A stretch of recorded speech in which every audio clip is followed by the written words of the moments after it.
The last big issue is that will require a lot of our focus at General Convention is about blessings of same-gender relationships.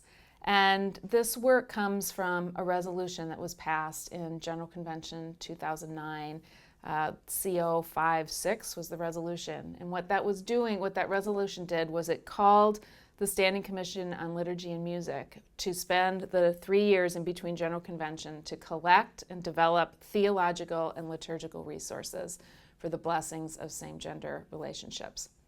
The Standing Commission on Liturgy and Music did a fantastic job in living up to that resolution and that call from 2009 General Convention. They obtained grant funding. They included thousands of people from across our church to participate in the discussion and the collecting of those theological and liturgical resources.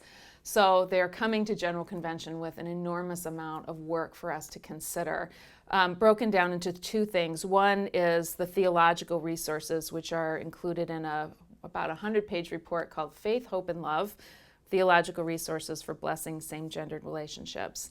And this report is a real work of art. It is beautifully written, it is deeply considered, and it focuses on 4 theological themes: mission, blessing, Christian unity, and biblical interpretation.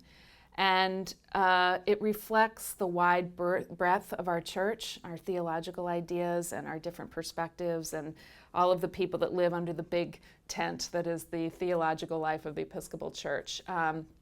It is wide, it is deep, it is well considered, and it is beautifully written.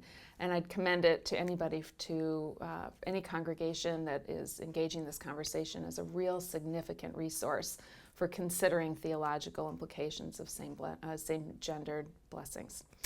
And then the other part of the offering from the Standing Commission on Liturgy is the liturgies themselves, which is right here, the Witnessing and Blessing of a Lifelong Covenant, Liturgical Resources for Blessing Same-Gender Relationships.